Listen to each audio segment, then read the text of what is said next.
on, I don't have all night.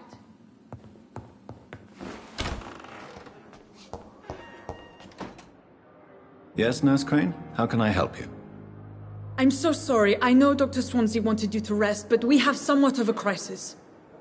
A crisis, you say? Our supply of antiseptics is nearly depleted. I was hoping there was another box up here, but...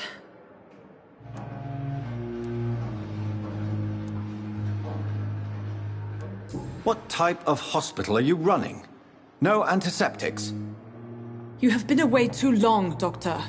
With the war and now this epidemic, supplies have been running scarce for months now. I may have a solution. In France, during the war, drugs shortage was a daily problem, and we had to use our wits to overcome the shortages. However do you mean? If combined correctly, certain household chemical products can be used in a pinch instead.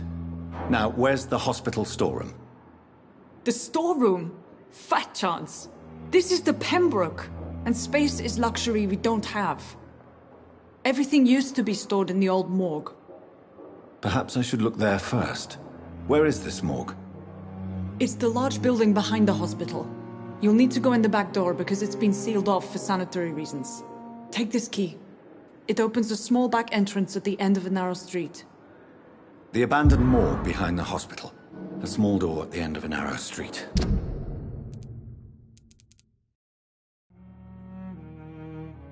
On my way then. Thank you, nurse.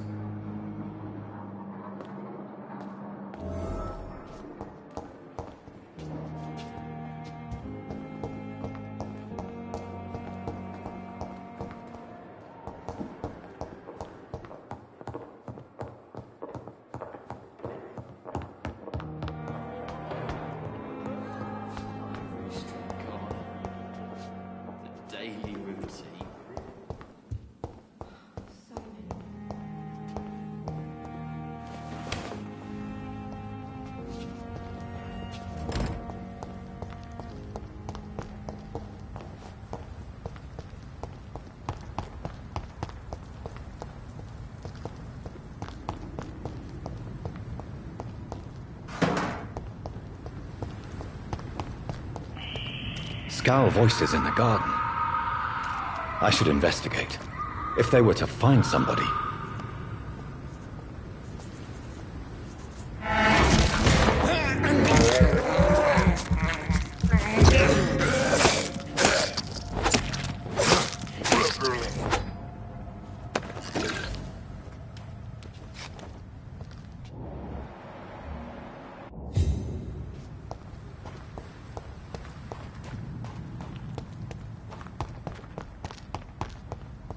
It's locked.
balls of Mars, fortifiers. As popular as they are ineffective. But they do contain iron tartrate, and that might prove itself useful.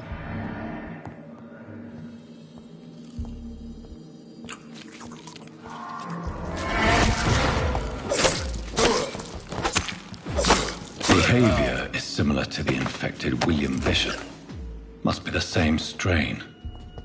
This sickness moves faster than influenza.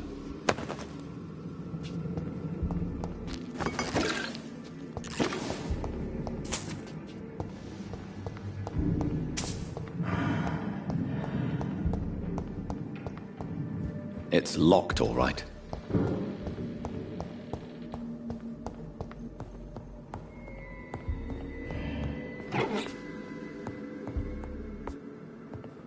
This key will surely grant me access.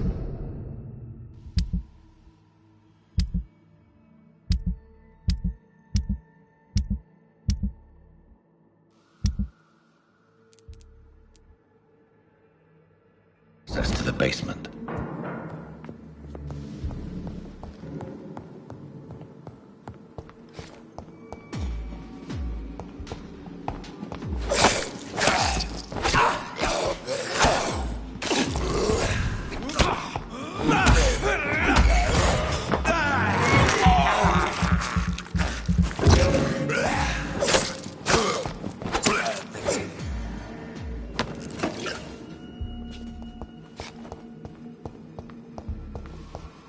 I cannot enter.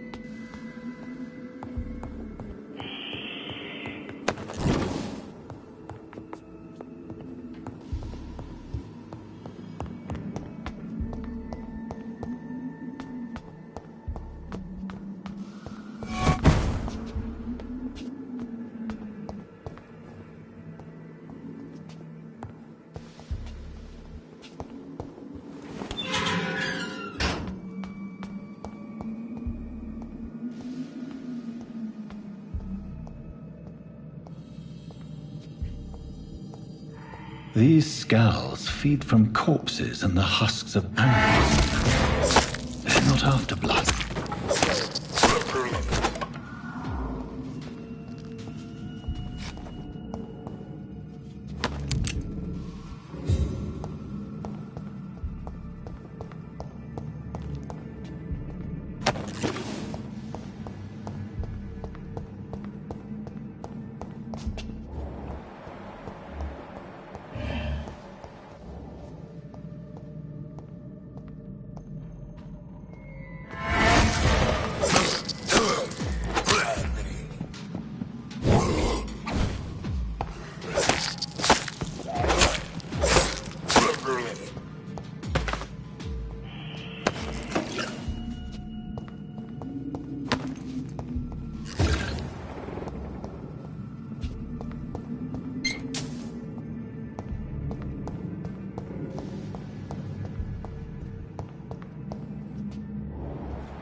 It's locked. Mr. Connor's injuries don't match the report. I'd better look into this. The chest was originally opened to perform the operation. The sutures are clean, but the chest has been reopened. Traces of a pinkish foam at the corner of the lips. Some sort of drug overdose, perhaps?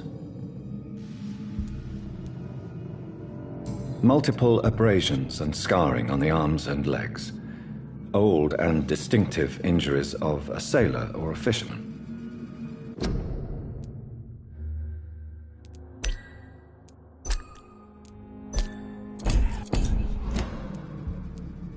A puncture over the left lung, possibly a chest tube insertion. Not the cleanest work, but I think it was successful. Signs of internal bleeding. So, Dr. Tippett's anesthetics were incorrectly dosed, causing the patient's death. And then he tried to operate on him again. Tippett has made an egregious error. It's time we talked.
These scowls can be so ferocious.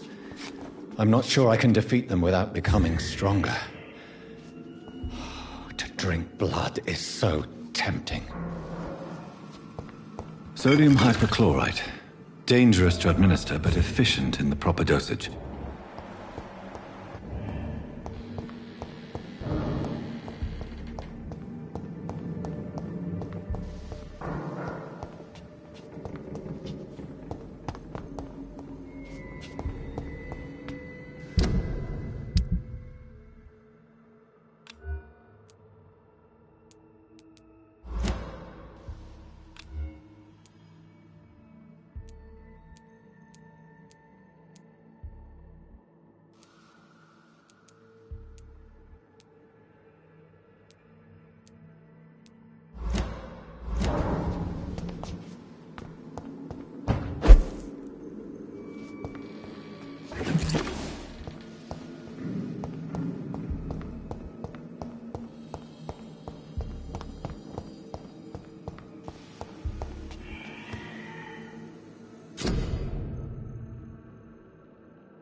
Finally, you've returned, Doctor. Did you find anything of value? Yes, nurse. You've worked your first miracle, Doctor. Now, this patient here needs immediate treatment. Duty calls. When the storm has passed, I'll show you how to mix the remedy yourself with the same basic ingredients. Many thanks, Doctor. When you've finished, you ought to report to Dr. Swansea in his office. He's been looking for you. Seemed pressing.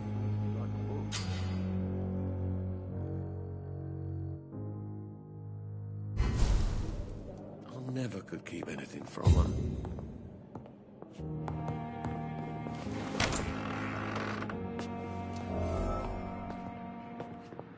Good evening, madam. Can I help you? It's my son who needs you, sir. I'm Dr. Jonathan Reed. How can I help your son? I'm Beatrice Goswick, mother of Mortimer Goswick. Could you check on him, please, Dr. Reed? I've heard much of your talents as a physician.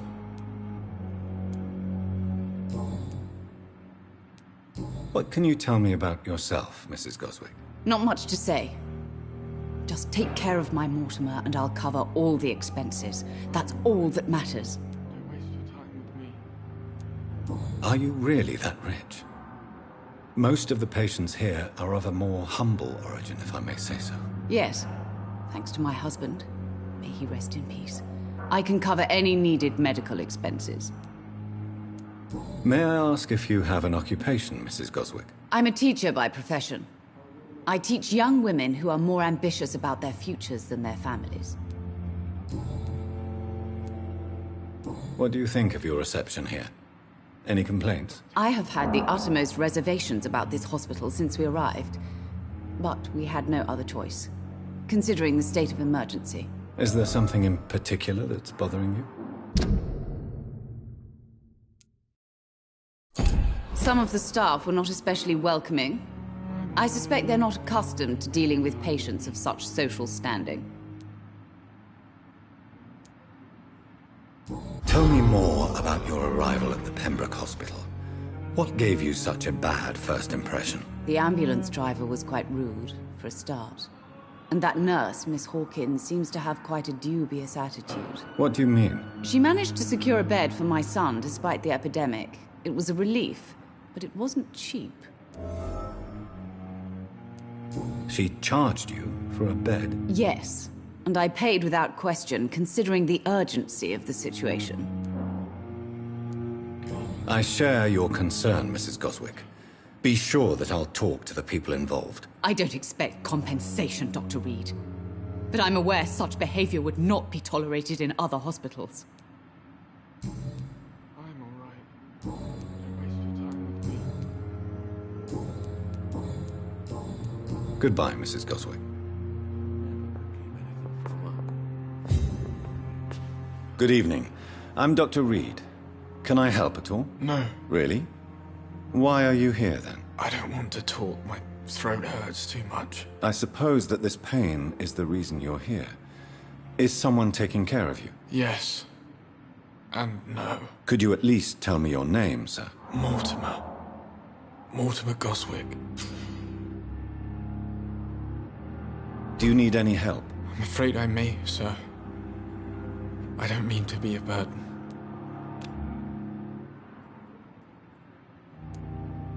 You are not a burden, sir. Healing you is my responsibility. And you have my gratitude for that. How painful is your throat, Mr. Goswick? So painful I'd rather not talk at all, Doctor.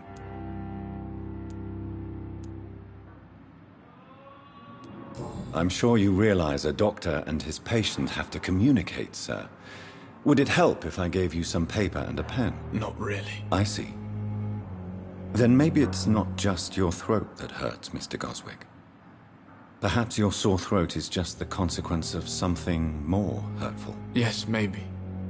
But I don't want to talk or even write about it now. How painful is your throat, Mr. Goswick? So painful I'd rather not talk at all, Doctor. I'll let you get some rest, then. I'm all right. Good evening, Mr. I'm okay.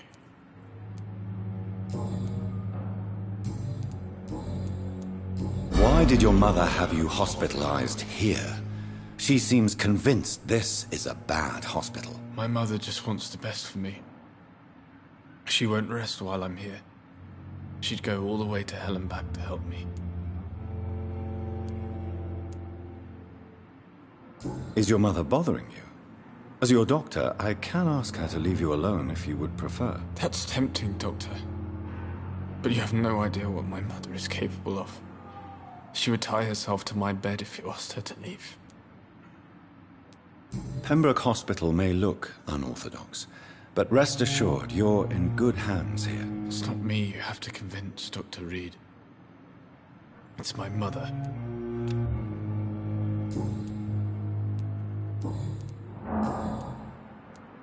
Tell me about yourself, Mr. Goswick. I don't want to talk, Doctor. I have to go now, sir. But don't hesitate to contact me if you need any help. I'm all right. Don't waste your time with me. What a blundering idiot. Good evening.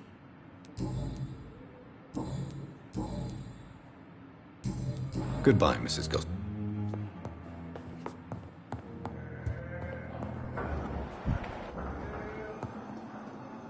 Good evening, sir. I'm Dr. Reed. May I help you? I don't know if a third opinion is needed. Your colleagues are already arguing about my condition. I see. Would you mind telling me more about your situation? I'm Harvey Fiddick. All I want is to get me bloody arm fixed properly. Tell me about yourself, Mr. Fiddick. I'm just a regular guy waiting to get his arm fixed, so I can return to work and to my family. I was more curious about what you were doing before being hospitalized. I'm a carpenter, and a good one too. But that means I need both arms to feed my... Tell me about the doctors who are Strickland and Aykroyd. They both want the best for me, but there's a lot of pride there. Doctors are no different from carpenters, it seems. What do you mean? I often had professional arguments with rivals on a building site. Difference is I disagreed about wooden nails, not flesh and bones. Are you satisfied with your treatment here? Well, it's clear that I've chosen a bad time to be injured. Forgive my bluntness, but you seem overwhelmed by cases of the flu. I won't lie to you about it. I'm afraid we are. Are you sure you don't want to operate yourself, Dr. Reed? I have the feeling you're very capable. And your colleagues seem to think so too. In other circumstances, you would be right.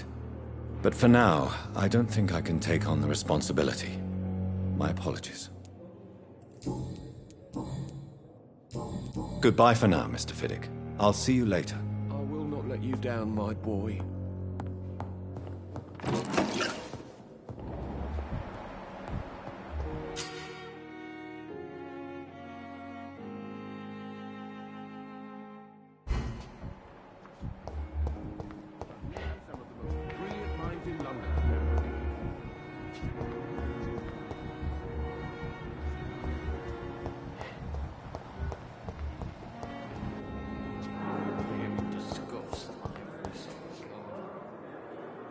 Good evening, sir. I'm Dr. Reed.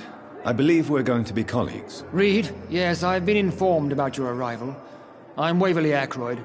Welcome aboard, I suppose. Does my arrival inconvenience you in some way, Dr. Aykroyd? Let us just say that I don't particularly share Dr. Swans's enthusiasm for hiring you. What we need here are reliable professionals, not overrated dabblers.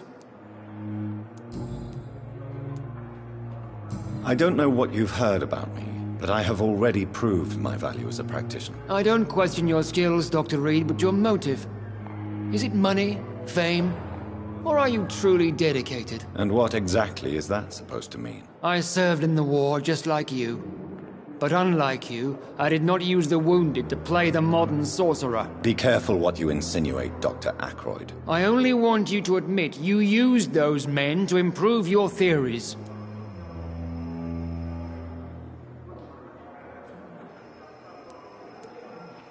This is ridiculous. My blood transfusion technique saved many lives, and you know it. You see? That is exactly what I hate about people like you. You avoid this kind of accusation instead of facing reality. It seems you have bad memories of your military service. I refuse to see this industrial slaughter as scientific progress. War only reveals the worst in men. We can at least agree on something, Dr. Ackroyd.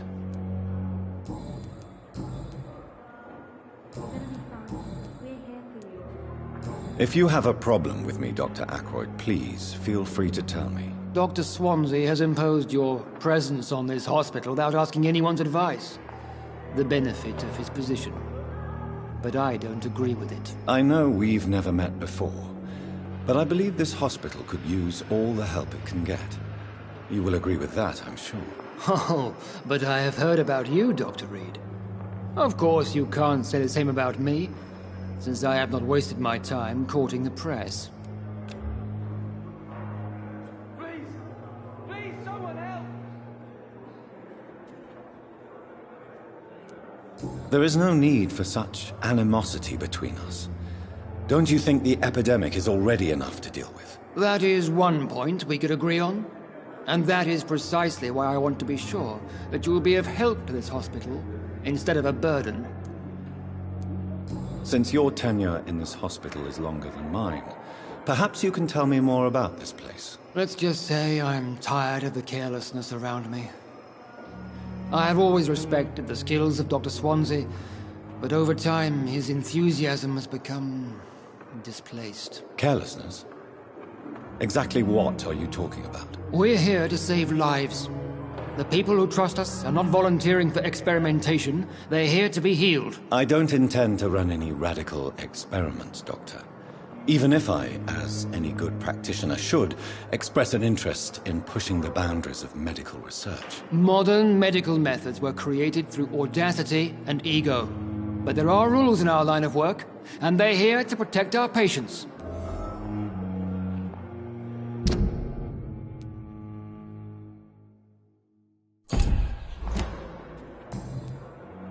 Thank you for your time. We'll talk later.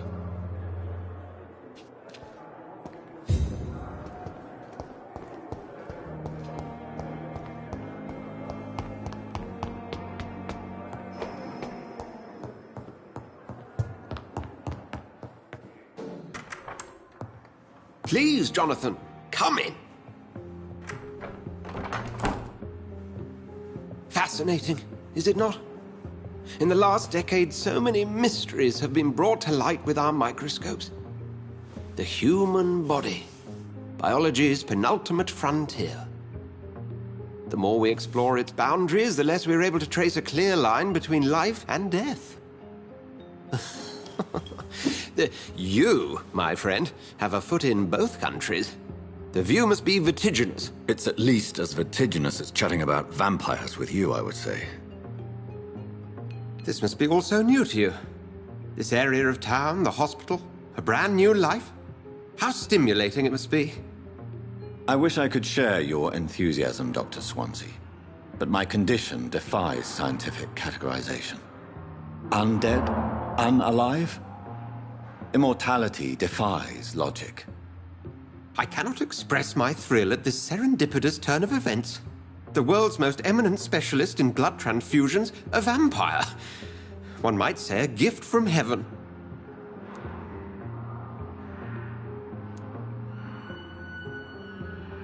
I'm a dead man. I was murdered. Now I'm a murderer. Tell me how this is a gift. Forgive me. I've been an admirer of your work for a long time, and now you are so much more than a brilliant physician. And please, call me Edgar.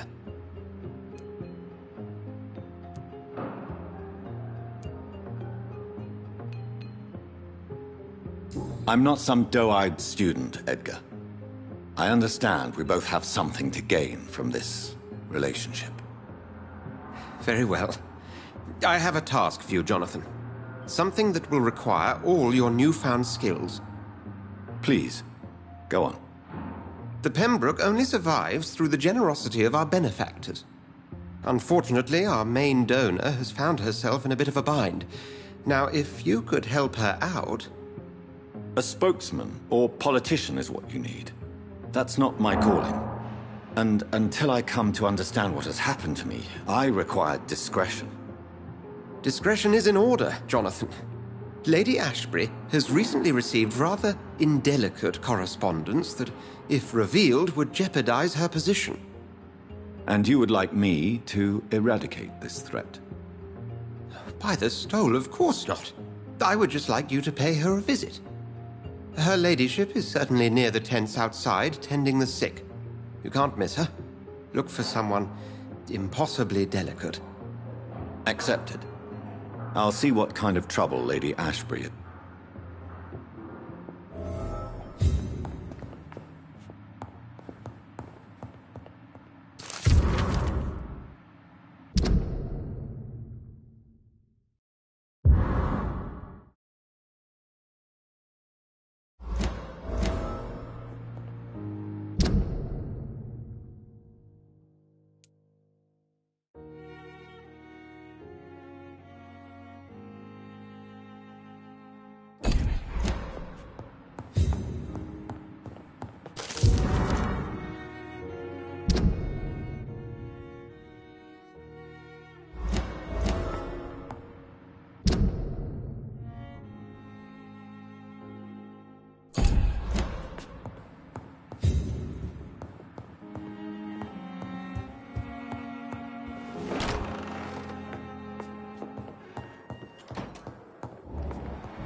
Good evening, miss. I'm Dr. Reed, the new surgeon at the Pembroke Hospital. And who are you? Your name has no meaning to me, mortal. You're nothing but dust blown by the winds of eternity. I beg your pardon? What are you begging for, mortal? My clemency? Well, tonight maybe I'm inclined to mercy. You'll never forget the night you met Thelma Howcroft. You keep calling me mortal. Why is that? And if I'm mortal, what are you? Well, Dr. Reed, if you must know, I'm a vampire.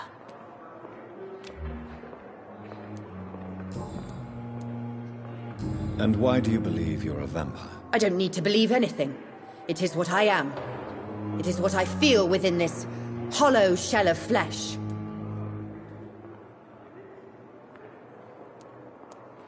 Please, describe to me how you feel. What is it like to be a vampire? I can hear my body crumble from the inside as my flesh cracks and fades. I sense the last pulse of postulant blood within my drying veins.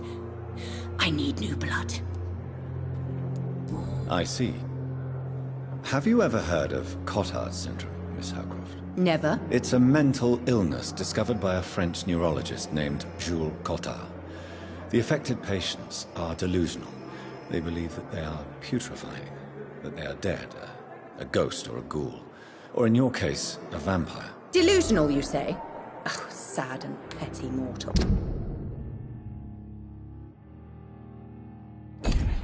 You can't even begin to understand the concept of immortality. And you think it is I who am delusional. I'm assuming you must be a patient here. Am I right, Miss Howcroft? It's only a cover. To hide from my enemies. I can leave whenever I want. As a woman, a spirit, fog, or bat. Who are these enemies you mentioned? Can you describe them? I cannot say for sure. But I sense their eyes on me from nearby. I feel them watching me every time I visit the garden near the morgue. The staff here are not your enemy. They're here to help you, to care for you. I'm not speaking of the doctors in white. I'm speaking of the men and women who hunt me. For I am a vampire! I see. Don't worry. These people will not find you here. I'll personally make sure they leave you alone. Thank you, mortal. But do not interfere with them, for you are no match for those that hunt me. Have you heard of any blackmailing going on within these walls? I have no time for mortal games. My secrets are beyond their comprehension, Dr. Reed. Who are you really, Miss Howcroft? I mean, apart from being a vampire. Is that not enough for you, puny mortal? What do you require? Proof of my powers? I'm curious to know who you were before becoming a vampire. It was such a long time ago, I don't remember. Centuries of unholy life can have strange effects on one's minds, you see?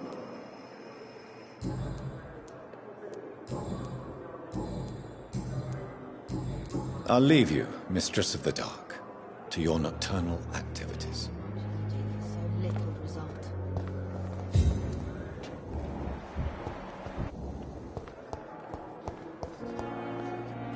Good evening, nurse. Good evening, Doctor. I don't think we've been introduced yet. My name is Pippa Hawkins. And I'm Dr. Jonathan Reed. Dr. Swansea has recently offered me a position in this hospital. Well, it's a euphemism that your help will be appreciated, Doctor. How would you describe the situation at the Pembroke Hospital? It's serious. The flu is wreaking havoc amongst the staff and patients. We are running out of everything. You must get a hold of yourself, nurse. Sorry, I'm exhausted. No one has any idea when this epidemic will be over. Nurse Hawkins, the Spanish flu won't last forever. Even the Black Plague didn't kill everyone. I wish I could believe you. But what if this epidemic was worse? What if in the end, nobody was spared? How long have you been a nurse? Well, long enough to see that the epidemic is winning. And no matter how qualified you are, don't tell me you'll change that.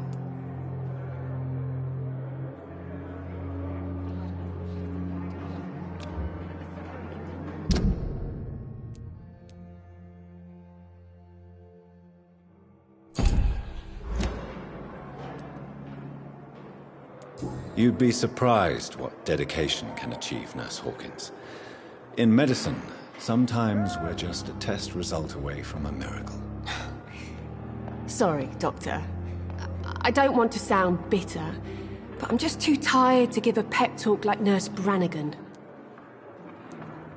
How is the Pembroke staff coping with the epidemic? Well, not well. Milton, the ambulance driver, is even more grumpy than usual. Especially concerning doctors. Why is Milton grumpy on a daily basis? Is it just an act? Milton's not the kind of man who's bothered about a bad reputation, whether he deserved it or not.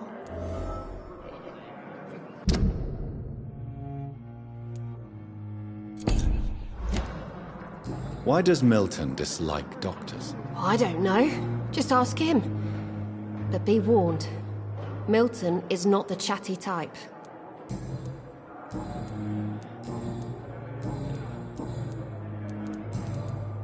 Goodbye, Nurse Hawkins. I wonder what your last thoughts would be, sir.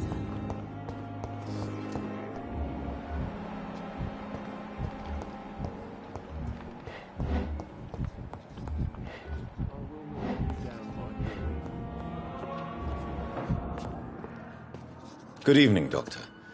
I believe we're going to be working together. Dr. Reed. Dr. Swansea informed us of your arrival, but I could not dare to believe we'd have such good fortune. Such an honor, sir. Thank you. And you are? I am Thoreau Strickland, Dr. Thoreau Strickland. I'm a great admirer of your work, Dr. Reed.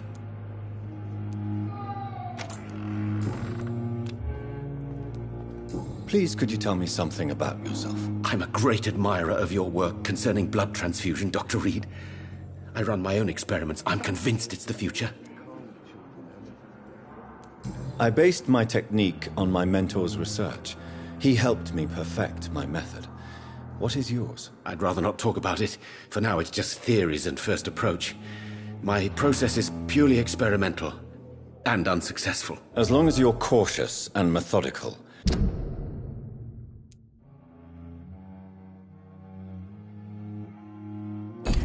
You may remain empty-handed, but you won't fail. You're not the first one to warn me. But I am convinced knowledge is the main weapon against the ravages of this epidemic. What made you choose to be a doctor? I'm not ashamed to admit you and your work have inspired me. I am honored to have the opportunity to work by your side.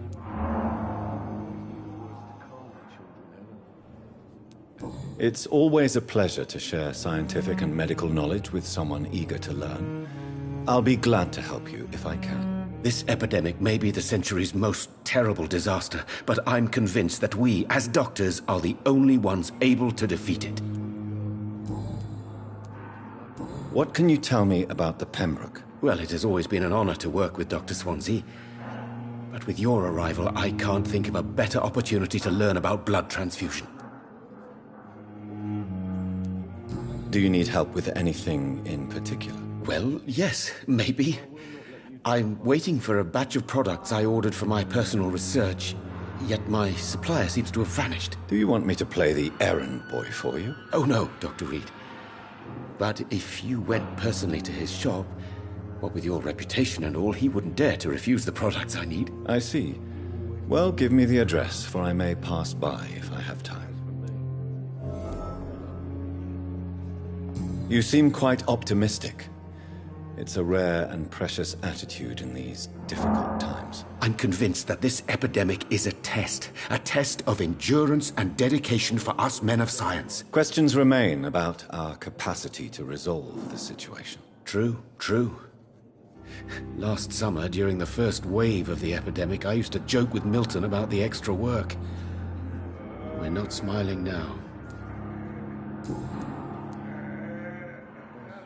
What do you think of Dr. Ackroyd's aversion to modern medical methods? It's a shame he's so narrow-minded. Dr. Swansea taught me that science is about exploring uncharted territory. I'm convinced that's true. With the influenza and all that's going on, you should put your differences aside, don't you think?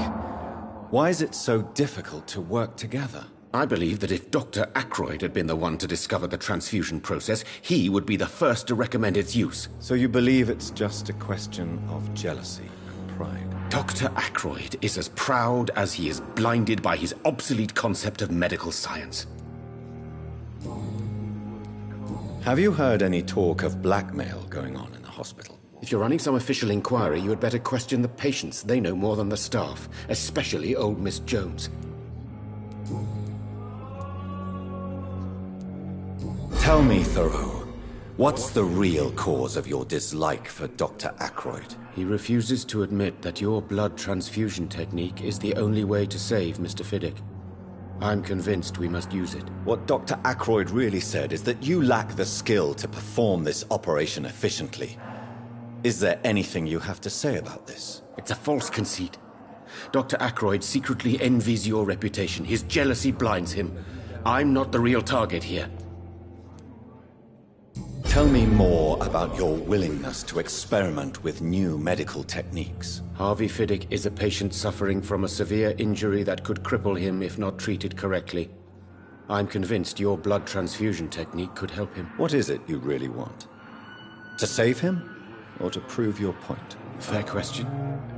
I want nothing but to save my patient, Dr. Reed. Especially since I know Mr. Fiddick's story. Tell me Mr. Fiddick's story. Our first diagnosis was compromised because Mr. Fiddick lied to us about the real origin of his injury. He first claimed it was an accident. But why would he hide such crucial information from us? Because he is a proud father, ashamed of putting his children at risk because of his own negligence.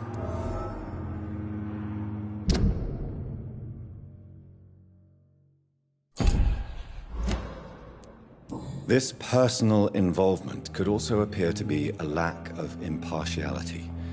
You must know that a good surgeon must remain neutral. I agree.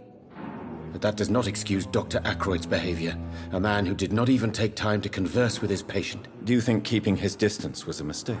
All I know is that I'm taking care of human beings with desires, hopes, and fears. Not some biological machine comprised of blood, bones, and flesh.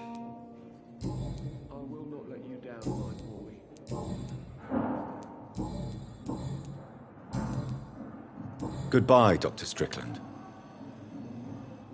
I'm all right.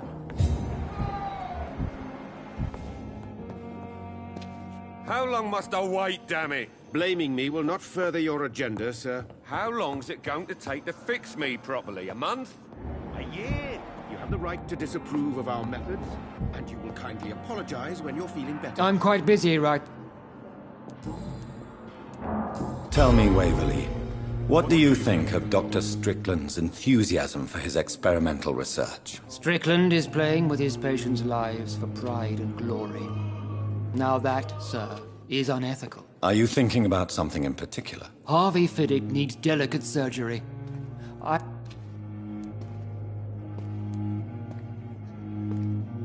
Why do you wish to lead this surgery? I strongly believe that Mr. Fiddick should not be butchered to test an unproven procedure.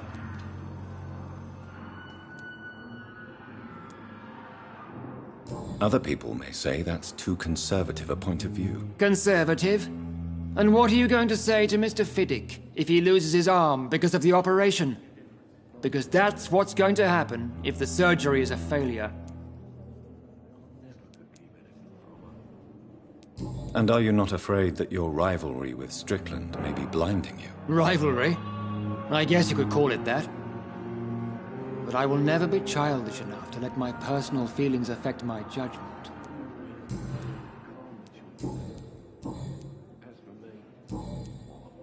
Have you heard about any blackmail? Blackmail? Nonsense. Thank you for your time. We'll talk later. Good evening, Mr. Fiddick. Good evening, Dr. Reed. Have you heard talk of any blackmail here at the hospital? No, nothing. Tell me about your injury, Harvey. Why do you feel so guilty about it? My wife died because of me. And now I may lose everything because I've been careless enough to hurt myself. What an arsehole.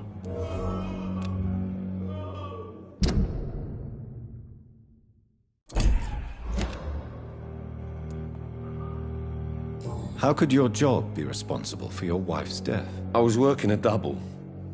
She went out to bring me a hot meal and got caught in a German bomb raid. You can't hold yourself responsible for your injury, Mr. Fiddick. Unless you tried to hurt yourself. Of course I didn't hurt myself. But I can't work until my arm is fixed. My children need to eat, Doctor.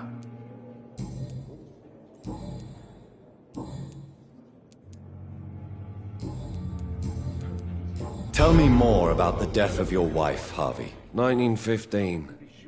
I was in the army. Building workshops for the Royal Flying Corps. Helen was happy I wasn't sent to the front. What happened? The Germans sent Zeppelins to bomb the construction site, but they missed their target. My wife was bringing my dinner when the bombs fell. I'm sorry for your loss. So many died during the bombings. I served in France and witnessed the carnage there. I would like to say that she didn't suffer. Truth is, I have no idea. I just know that I'm all that me kids have. Poor little bleeders. How are your children after losing their mother? They were smaller then.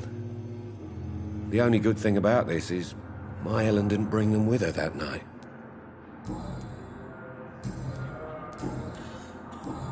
Goodbye for now, Mr. My sweet girl. How can we be sure we're making a Read me difference? like a book.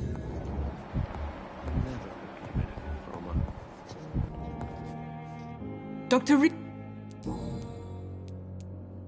What can you... every day News on the... it seems What can you tell me about our patients here at Pembroke? this hospital was found... Can you be... Well, Well, Dr. Swansea certainly has confidence. not in an official capacity.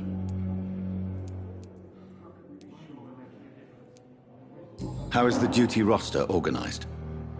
Everybody works until they can't. What about medical protocols? Dr. Reed, we don't have the money and resources. For how long have you been working here, Nurse Crane? I first volunteered at the Pembroke in 1911. And before you arrived here?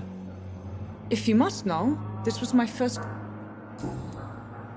I'll see you later.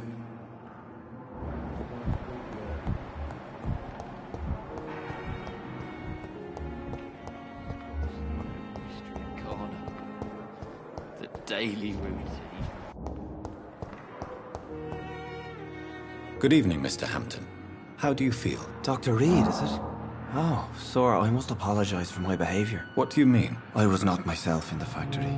Fear and exhaustion made me say awful things to you, I'm afraid. You remained perfectly nice and polite. A little delirious, perhaps. But who wouldn't be after enduring an abduction? Thank you, Doctor. That's a relief. Now all I need to do is rest and return to my flock. How did you end up in William Bishop's den? I had received alarming news about his recent behavior. I went to his place and he refused to let me go. Why did he abduct you? William was an alcoholic. His addiction suddenly changed to blood. I don't know why. Just like a patient I met here. This Miss Hawcroft. You dared to enter this awful place alone. You're a hero, Mr. Hampton. Or a fool. I'm just a man trying to help his friends, Dr. Reed. William Bishop was a conflicted soul, searching for light. What is the general situation in the East End docks? The situation has always been tough, with a lot of tensions between the gangs and the dockers' trade union. The Wet Boot Boys are very nervous since they lost their leader. Who leads the gang now? Since Clay Cox went missing, it's his wife Edwina who runs the show, with the assistance of her minion, Booth Digby. Has the gang been threatening you? Ah, no. I've had this nickname for so long, you know, the sad saint of the East End. No one dares to bug a saint, not even criminals. Do you know Tom Watts, the bartender from the Turtle? I met him before I found you in the canning factory. Tom? Yes, of course. Always the helping hand, good old Tom. Without men like him, corruption and despair would have wiped out the East End long ago. Who should I avoid in this part of town, then? Any particularly evil figures? Not really. Most men and women are just doing their best. And it's not my habit to speak ill of people I know, Doctor. People are still in despair. How could it be otherwise? The authorities have left us all to rot in this contagious nightmare. No drugs, no advice, nothing. It's a damn shame.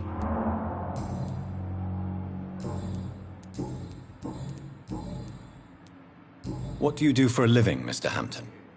I can't help but notice the cross around your neck. I manage a night asylum for the poor and homeless of the docks. And I try to guide the lost and hesitant on the right path to our Lord. Are you a priest, Mr. Hampton? A deacon, maybe? Not at all, Doctor. I'm just a man of faith willing to preach the good word. Why didn't you use your cross against William Bishop? To repel him somehow? That's a very strange question, Doctor. A cross is no magical token, if that's what you were trying to say. Not mine, anyway. Have you made friends since you arrived? Not really, but I recognize Miss Harriet Jones. I knew her when she lived by the docks. That poor woman had such a miserable life. You never came to see her here at Pembroke? Receiving visits when sick can be an important part of the healing process, you know. We're not just bodies. You're preaching to the converted now, Doctor. To be truly honest, I thought she was dead. She left the docks many months ago. How do you feel, Mr. Hampton? Medically speaking, I mean. I feel exhausted. Beyond exhaustion, actually. William drank so much of my blood in his madness. I feel empty. You're in good hands here. Dr. Swansea is well versed in blood transfusion, and I'm sure he'll take the best care of you. Thank you, sir. I believe all I need is rest. And then I can go back to the people who need me. Goodbye, Mr. Hampton.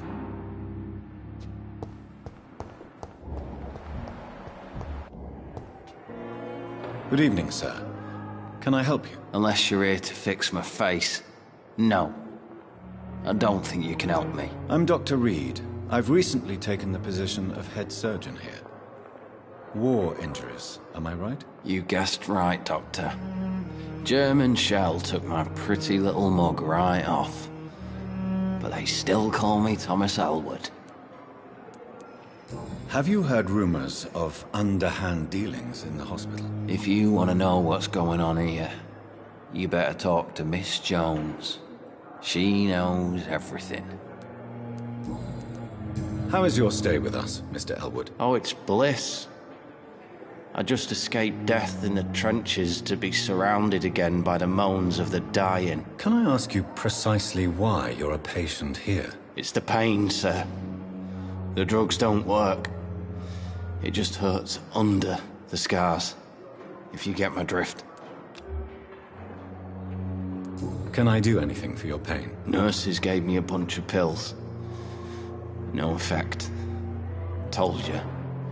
It's like the flames are under my skin, burning away. Who is treating you? Is someone in particular looking after your case? Nobody since the old and tired doctor spoke to me. Started to think I was forgotten about. Wouldn't blame you. You don't seem worried by that. My face hurts so much more when I smile or cry. I've learned it's easier not to speak. But be assured I'm smiling inside. Why do you feel responsible for the injury, Thomas?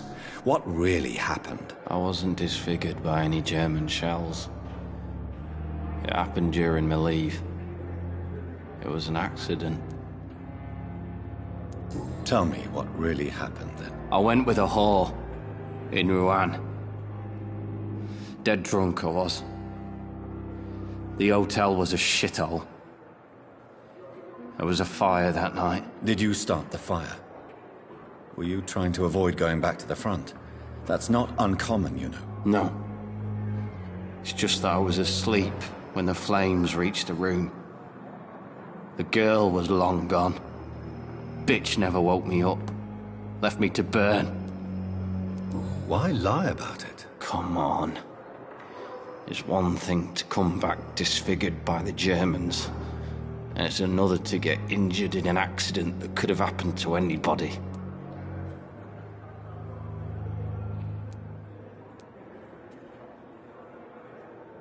Reconstructive surgery has been very successful for some soldiers. I don't want to wear a bloody mask for the rest of my life. I'd rather stay here and just be forgotten.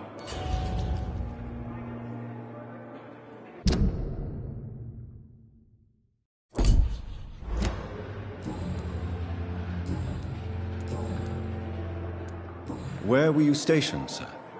Did you serve for long? I really don't want to talk about all this shit. No offense. I was pushing too much. I served in France myself. I just wanted to know what happened to you. You were an officer, weren't you? How close are you to Miss Horcroft? Are you aware that she thinks she is a vampire? To wait for her next nibble is the best reason to stay here. Every time she approaches my bed, she treats me like something tasty. A normal person. Aren't you afraid? She may hurt you. She's quite harmless, I can assure you. Her head's broken inside is all. While I'm busted on the outside.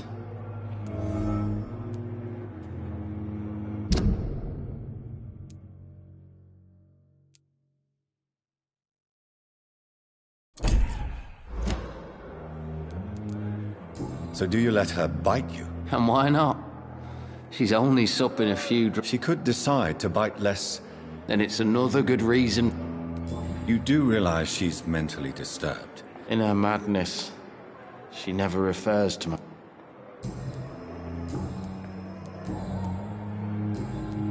Goodbye for now. Fear and disgust on every street corner. Good evening. I need blood. Tell me, Thelma, why do you feel so attached to Mr. Elwood? I'm not sure, Doctor. I think we have a bond of some sort. Would you say you and Mr. Elwood are... No. No, Thomas is a delicate soul. Even though he disguises it. But I am not the woman he needs. Do you plan to make him a vampire too? Of course not. How could I inflict my curse on anybody else? I'm not that cruel, Doctor.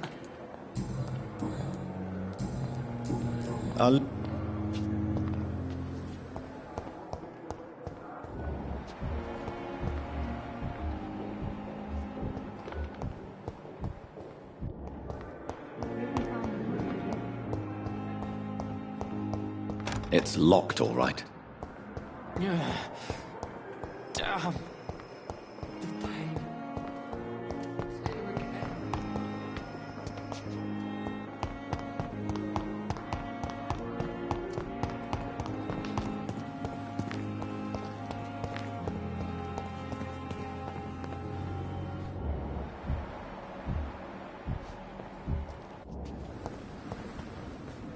Good evening, sir. I'm Dr. Jonathan Reed. I'm new here. I've already heard about you, Dr. Reed. I'm Milton Hooks, the ambulance driver for this shithole of a hospital. That's quite a blunt introduction, Mr. Hooks. You can call me Milton. I like to speak my mind, Dr. Reed. Perk of the job. Don't judge me. I'm not sure I understand what you're talking about.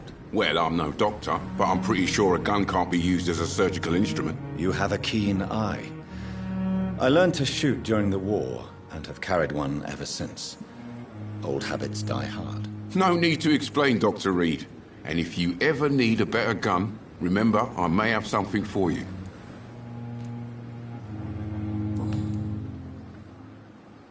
How is the situation around here? You want to hear the situation is all right? It's fucking awful. We lack everything, and it's getting worse every day. So what do you do exactly in this hospital? Apart from smuggling guns, I mean. I've been an ambulance driver since... too long, I guess. I'll bring sick people here night and day. It's a dirty job, but I get it done. Most of the time. Since you're on the front line, how is the sanitary situation in this vicinity? It's a complete disaster. It's even getting dangerous to enter some streets or buildings. Even the locals attack you. It sounds like things have been a bit rough recently.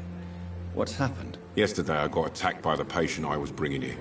I escaped through the hospital's garden, but I lost my wallet when I was running. You left an infected patient outside the hospital?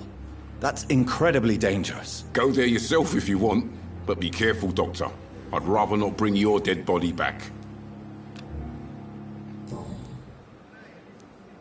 Are you really smuggling weapons through the hospital? And why not? I've already been attacked by patients, you know. And by gang members willing to steal my money. But you're not defending yourself. You're selling guns to civilians. You keep people alive your own way, Doctor.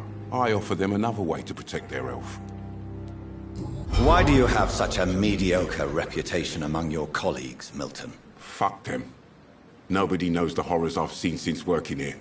This city was sick long before the epidemic, Dr. Reed. I know it's a difficult task, but correct me if I'm wrong. Is this not the job you are paid to do? I've seen babies left to die while their brothers were properly fed.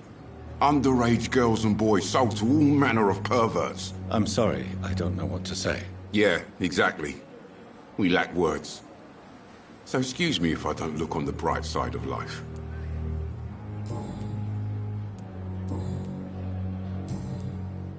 Have you heard of any underhand dealings going on in this hospital? There are a lot of secrets round here. I'm not surprised someone tried to make money from them. What kind of secrets? I'm not in the gossip business, Dr. Reed. If you want to know more, you better talk to Harriet Jones. She's the eldest patient here. I have some good news, Milton. What? The epidemic's over? I retrieved your wallet, with all the money, and a certain picture. Well, yeah, Pippa Hawkins is my girl. So what? Is it the difference of skin colour that bothers you? Not at all, Milton. Good. Please.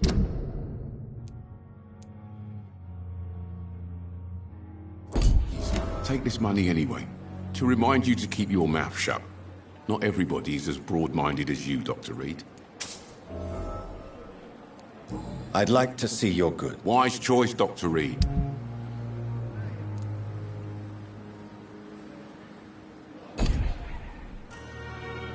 Good evening. Good evening. What's going on between you and Nurse Hawkins? Pippa's tired. Tired of all this shit. Tired of all those corpses piling up. She's as depressed as I am. During the war, I witnessed a few couples just like you come together in difficult circumstances. It can be very damaging. Maybe you're right. But You do realize you could both get fired. Hospital staff are not meant to have intimate... Come on, Dr. Reed. Do you know how many rules are broken?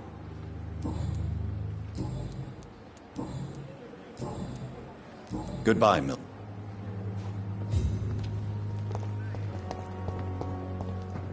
I thought last time was it.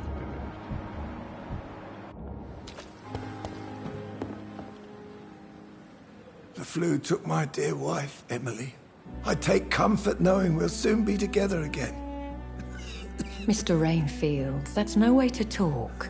You're in good hands here, and we'll be up again soon enough.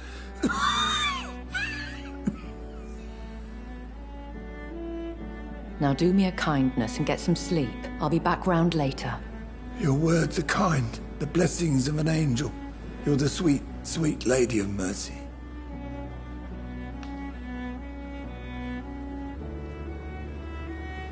Good evening, Dr. Reed. It's a pleasure to see you again. You seem surprised. Dr. Swansea has brought me up to speed concerning your recent appointment to Pembroke Hospital. You're a the lady who saved me that night, before vanishing into thin air. I remember you from the pub with Dr. Swansea. Indeed. Allow me to introduce myself formally this time. My name is Lady Ashbury. I remember you well, in spite of the brevity of our encounter.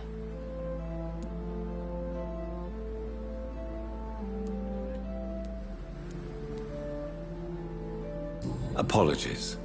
You've taken me by surprise. I'm very happy to see you. The pleasure is mine, Doctor. I hope you're more disposed to answer my questions now. You must have countless questions, but our rather urgent matter first. Swansea has explained. My cover, if you prefer, has been compromised. Have any of the patients given you trouble? These poor souls have so little left to live for. I do my best to ease their pain. The world would be a better place if it were cared for by women like you. You make me blush. I am simply a necessary evil. Pardon my boldness, Your Ladyship, but I have questions concerning this condition we share. As a newborn, your hunger for answers is rivaled only by your thirst for blood. But the questions need wait. I'm a scientist. My trade is in the deciphering of mysteries, and I need information to feed my mind. I will gladly answer every question you have, but first, prove yourself capable of resolving my predicament without eating the culprit. Dr. Swansea has commissioned me to be your agent in this matter. You could start by explaining what's amiss. These past insufferable weeks, I've been the victim of extortion. I've made a first payment, but the blackmailer grows greedy. I must refuse his most recent demands. What are your expectations? Please be precise. As the newly appointed surgeon of this hospital, you are in an excellent position to ask innocent questions and deftly learn the identity of my blackmailer. Who would be so foolish as to threaten you? A kindred spirit. Even if it were the case, and I highly doubt it, a vampire would have asked for something more valuable than money. My suspicions lean toward a patient or their family. If we're dealing with an ordinary criminal, surely you've the means to deal with it yourself, if I may. As immortal tradition doth dictate, all fangs and hypnotic eyes ablaze, the blood would run like a river. That's what I hope to avoid. Violence has a tendency to spiral out of control. Please continue. Every detail is essential. I'm your man. My embarrassment in this matter is eclipsed only by my shame at having put the hospital at risk. The threat from our anonymous scoundrel is clear. A list of dates. My visits coinciding with the dates of suspicious patient deaths due to massive blood loss. Is it true? Now aren't you the blunt one? Excuse my impertinence, Your Ladyship. This is not an interrogation. I assure you that this line of questioning is in your best interest. In all honesty, I'm not simply a patron to the hospital. My visits serve a dual purpose. Dr. Swansea has been treating my condition with a revolutionary technique of blood transfusion. It seems you are a specialist in the domain. I'll take care of it. Do you know where I should start? If that was the case, I'd settle the matter myself. You could talk to our local gossip, Harriet Jones. Not a pin drops here without her hearing about it. I'll meet that woman now.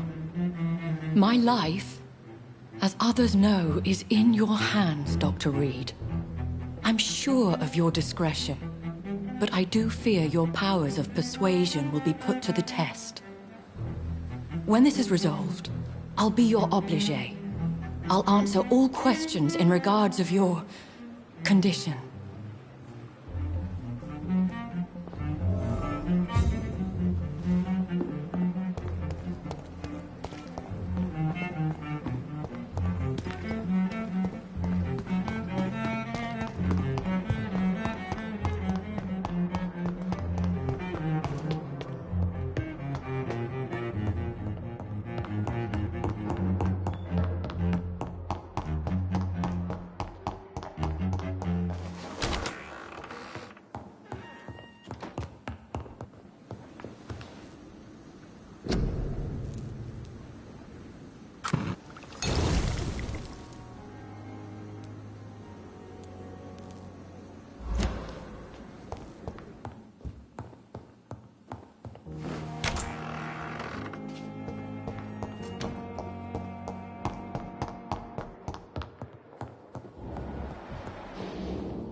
Good evening. Good evening.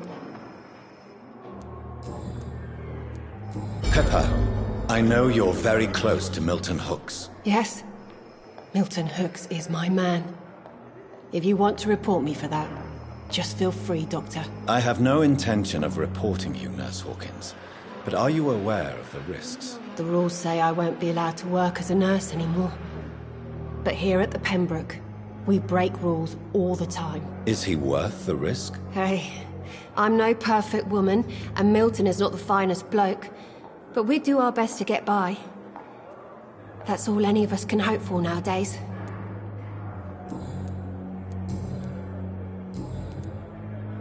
Have you heard of any underhand dealings within the hospital? I don't have time for such nonsense, Doctor.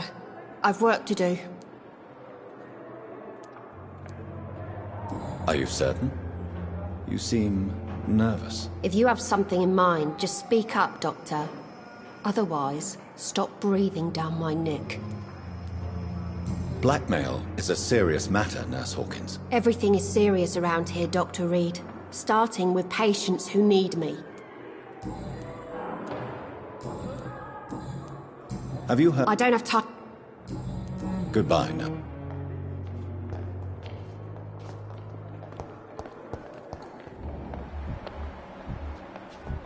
Yes. Every street corner.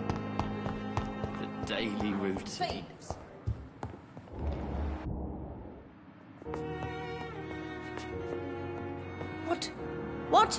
What is this? Who are you? Get out of my room. There's no need for alarm, madam. I'm Dr. Reed, the new surgeon. Preposterous. Dr. Reed, you say? I don't want some bumbling intern. Where's Dr. Swansea?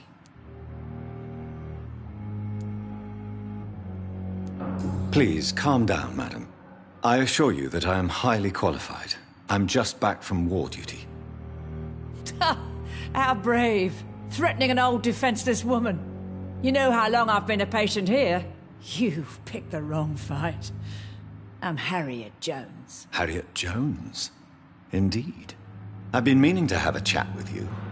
You know what goes on here better than any other patient, I gather. Oh, better than any patient, nurse or doctor. I've seen so many vile undertakings. I heard there have been some despicable goings-on. Was there a case of blackmail? Blackmail? Wait. You're investigating something. This isn't a social call. One of those incompetent cunts slit a poor sod's vein. If I didn't know better, Miss Jones, I'd be inclined to say you enjoy this type of idle gossip. God's honest truth, Doctor. It's just the way it is here. Most of these bitches would let you freeze to death before getting you a blanket. You seem to know more about the goings-on here than anyone else.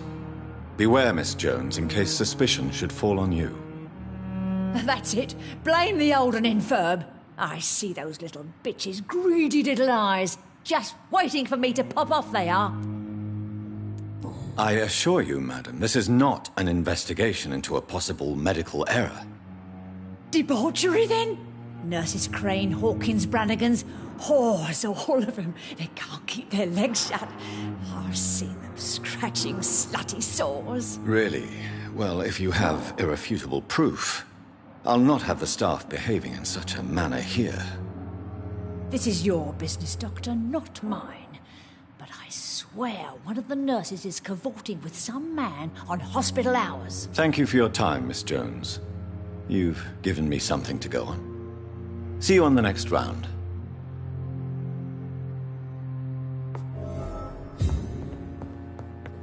The patients and staff might know something. I'll start my investigation with them.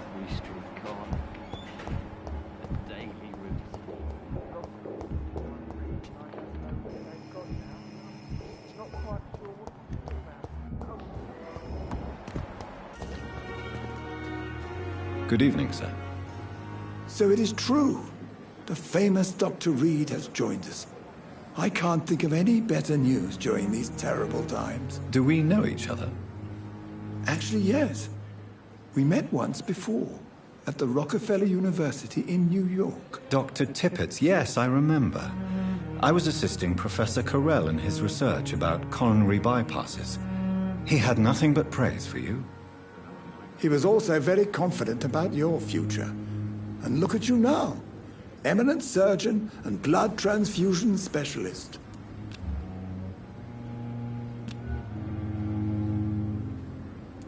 Have you heard of any underhand dealings going on in this hospital? I have no time. What is the Pembroke Hospital? This hospital is not exactly the best of London. I'm sure you are used to working in a better environment.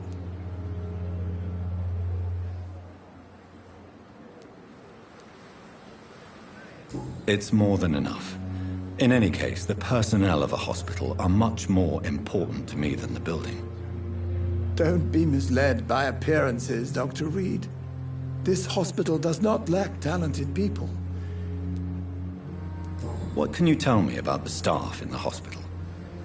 Some are really good, and others are not so good. But during this troubled period, there is no time for slander. I prefer to focus on the positive character traits. Any opinion about the man? I don't always agree with Dr. Swansea's reserve, but I must admit he does all he can to keep this facility running during this crisis. Ah, yes, the burden of command. I was fed up with this concept while serving as a medical officer. Don't get me wrong. Swansea's a good administrator. I just wish he would get out of his office now and again. Tell me more about cherished people. Nurse Brannigan is a pearl. She is the most helpful and dedicated nurse I've ever worked with. A clever and cheerful woman. You really seem to admire her skills.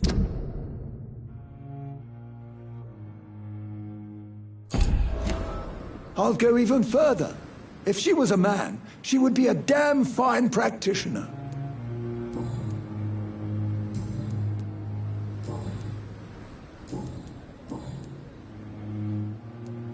Corcoran, I want you to tell me about Mr. Connor. How did he die? What happened? He was my patient. He died because of my mistake. That's the blunt truth. Who was this patient? I don't know.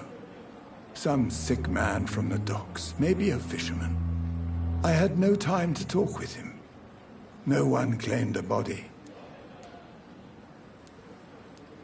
What was the nature of the mistake? It was a twofold error. My diagnosis was wrong, and the administered dosage was too strong.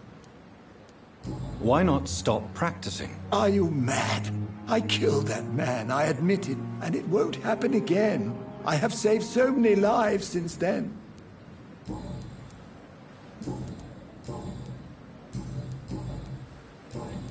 Goodbye, Doctor.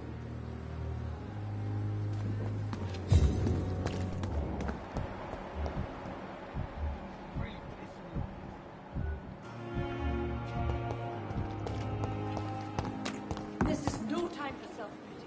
It is the Good evening. Doctor, and why? people who don't...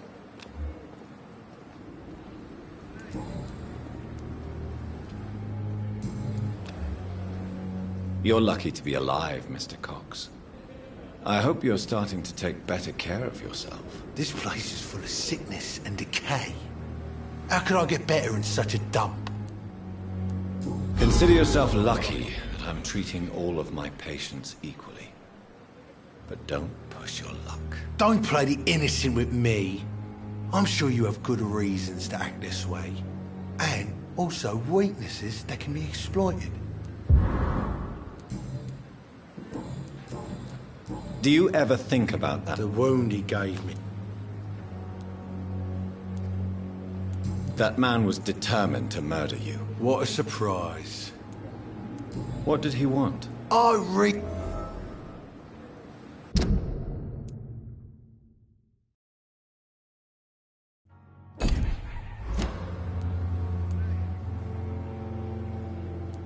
You're a monster, Mr. Cox. An ungrateful and disgusting man. I'm the toughest bastard you'll ever meet, Dr. Reed. And I don't give a fuck what you think of me.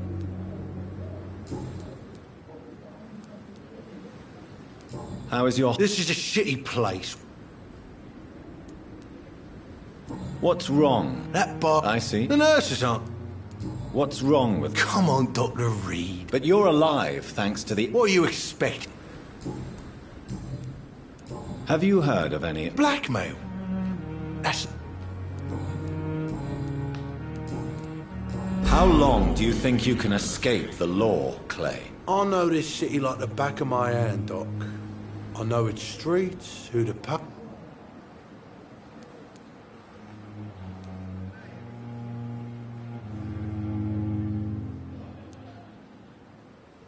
The police may be slow, but they will find you eventually. Well, how come you didn't turn me in then?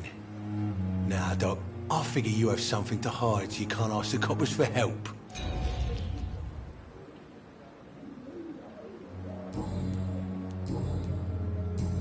I'll leave you for now, Mr. Cox. When I get back, I'll have a word with Tom. He's really pissed me off this time.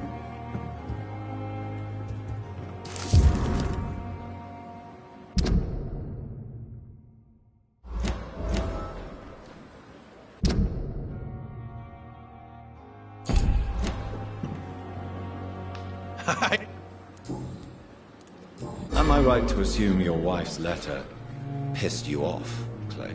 I was so mad, I threw away the knife she got me when we got married. Your wife gave you a knife? That knife has always been my lucky charm. If I'd had it in my hand when I got stabbed on that pier, I'd not have been wounded.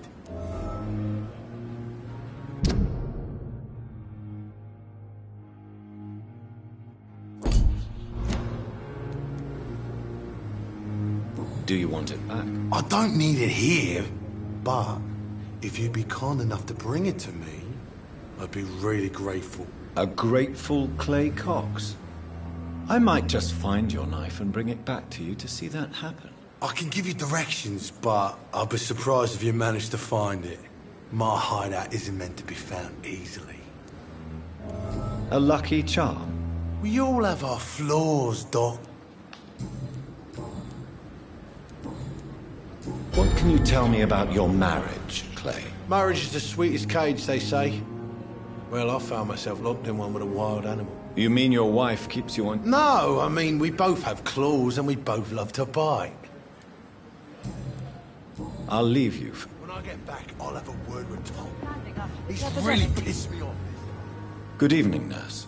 I'm Dr. Jonathan Reed, the new surgeon here at the Pembroke. Dr. Swansea has already told us about you, sir. Did he really? It's a good thing I wasn't hoping to keep a low profile. All members of staff have already read about your new blood transfusion technique. Dr. Swansea made sure of that. I see. Well, I'm a little surprised, but I suppose I'll just have to deal with this unexpected notoriety. You must know, blood transfusions are Dr. Swansea's primary subject of research. He is convinced it is the future. How are things here? Not good, to say the least. We're struggling against an invisible enemy, more lethal than any bullet from a gun. It's hard, Doctor.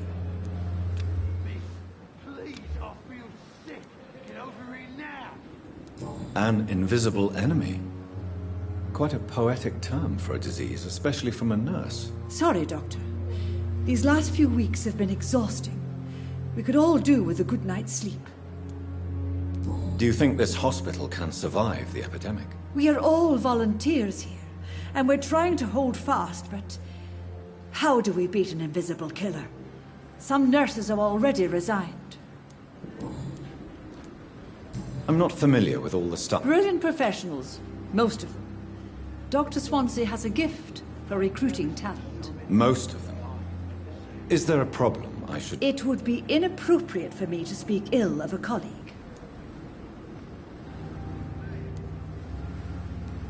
Nurse Brannigan, if you do know something, please tell me. Anything you say will be held in confidence. No. I may disagree with some conduct, but in the end, everybody is doing their best. Is there anyone that stands out? Well, I have never met someone as dedicated as Dr. Tippett's. He should be a standard for us all here. If only he were younger. Why should his age be a problem? I guess it's fair to say he's always pushing himself to the limits. He just doesn't know when to stop and get some rest.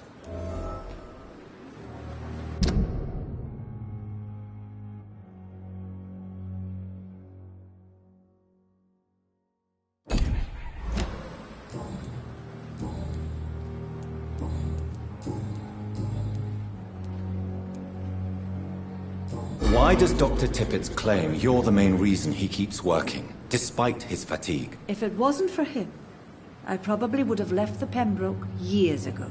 Dr. Tippett does not think of you as just a nurse anymore, does he? If you're suggesting he's not taking my gender into consideration when it comes to medical practice and knowledge, I really hope he doesn't. Tell me what Dr. Tippett did. I know his mistake caused a patient's death. If I had not covered up his error, Dr. Tippett would have been fired from this hospital. I could not let that happen. You can't allow your emotions to dictate...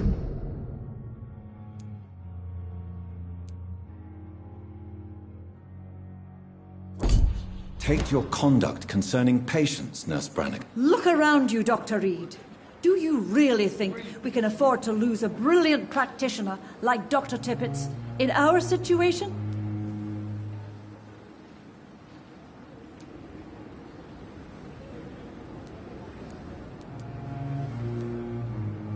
Perhaps you did it with the best intentions, Nurse Brannigan, but you took a great risk. Must I remind you that a man died? You mean you've never made a mistake? Never covered your tracks? Come on, Doctor. I wasn't born yesterday.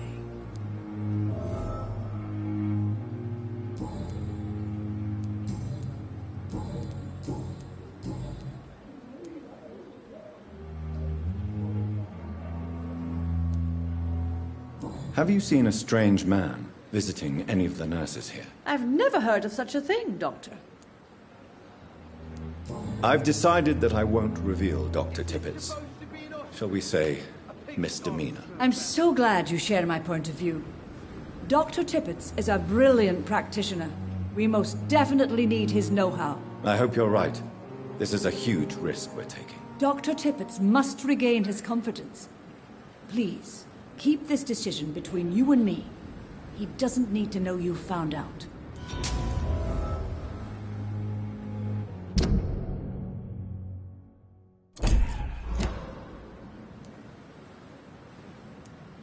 Do you know if any of the hospitals... The people who work here... Goodbye, nurse.